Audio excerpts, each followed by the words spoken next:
I'm here to speak about the contract that's on the agenda. The board purposely suppressed community turnout to today's meeting by waiting until 8 hours before the meeting to update the public agenda to include the resolution to approve Sherry Shanley as permanent superintendent. Not only did they violate the Open Public Meetings Act, which required 48 hours notice be given, this was purposely done to deceive the voters and the community. I believe a number of board members here have conflicts of interest, and if these board members vote on Sherry Shanley's contract tonight again anyway, they will subject themselves to ethics charges. On Monday, the Honorable Judge Michael Toto of the Middlesex County Superior Court denied the board's motion to dismiss the lawsuit against the board, which seeks to invalidate Ms. Shanley's contract extension on the grounds that multiple board members have conflicts of interest and should have recused themselves from the vote. The judge denied this motion to dismiss after reviewing significant evidence that board members have conflicts of interest.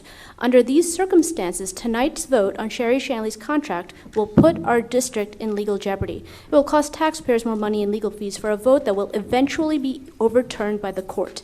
Knowingly voting conflicted at this point would be a defiance of the law and put us at legal risk. I'd like to comment on what she had said previously about the litigation? Yes. Okay, certainly. I have the disadvantage of actually having been involved in the litigation, so I'm happy to provide the facts of what happened. So approximately 2 months ago, as you know, the board voted at a meeting to extend the contract of the acting superintendent and to suspend an employee. A member of the community, Lillian Isaacs, filed 2 lawsuits, one to ask the court to invalidate the contract extension of the acting superintendent, and the second to invalidate the suspension of the employee that was acted upon in the same meeting.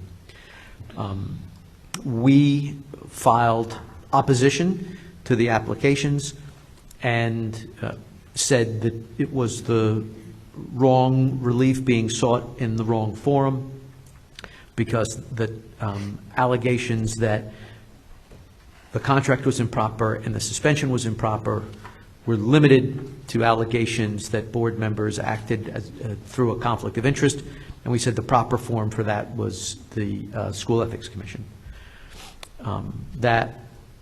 Those motions, the motions that they made for the relief that I described and our motion to dismiss the case, were all argued virtually before Judge Toto, who's the assignment judge for Middlesex County, on Friday.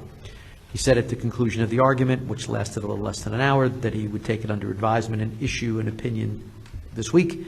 He issued his opinion yesterday. As I said, there were 2 cases. There was an error where his written opinion for one case was appended to the order in the other case. So although they issued them on Monday, they were corrected, and both orders and opinions were actually released yesterday. The request made by the plaintiff that the extended contract of the acting superintendent be invalidated was denied. The request to rescind the suspension of the employee was denied.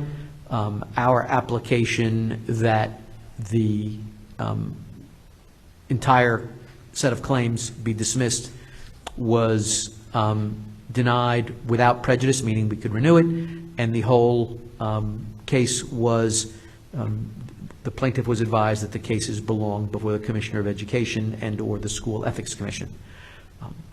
Yesterday, the attorney for the plaintiff wrote a letter to the Commissioner of Education asking, forwarding only their papers, not ours, saying, here's the whole case, the judge says it belongs before you, please issue a ruling that would prevent the Board of Education from appointing Mrs. Shanley as superintendent of schools at its board meeting.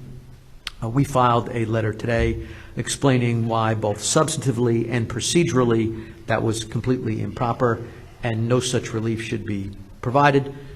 No such relief was provided. In the meantime, as I mentioned yesterday, the Commissioner of Education's representative in Middlesex County, the acting county superintendent, said that the contract could be acted upon by the board this evening. It was proper, so it's on the agenda for tonight. So I do not know what the plaintiffs will do, if they will figure out how to properly get certain ethics issues heard by the School Ethics Commission, but I think that the application is incredibly flawed, both procedurally and substantively. So without any order from the court or the commissioner, there's no impediment for the board, from the board acting this evening. Thank you, Madam President. Thank you, Mr. Gagliardi. Well, I think,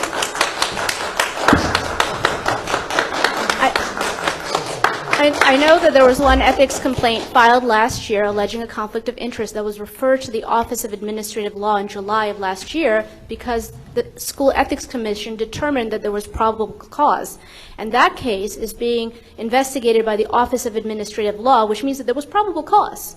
And that evidence, I imagine, was submitted to the judge, which is why the judge felt that it was compelling it was important to take action now, because the Office of Administrative Law takes months to adjudicate these cases, and it could be such that someone is actually conflicted, but they were allowed to vote anyway. And you know, this contract's a 3-year contract, so it's possible that by the time that these cases get adjudicated, it would have been too late.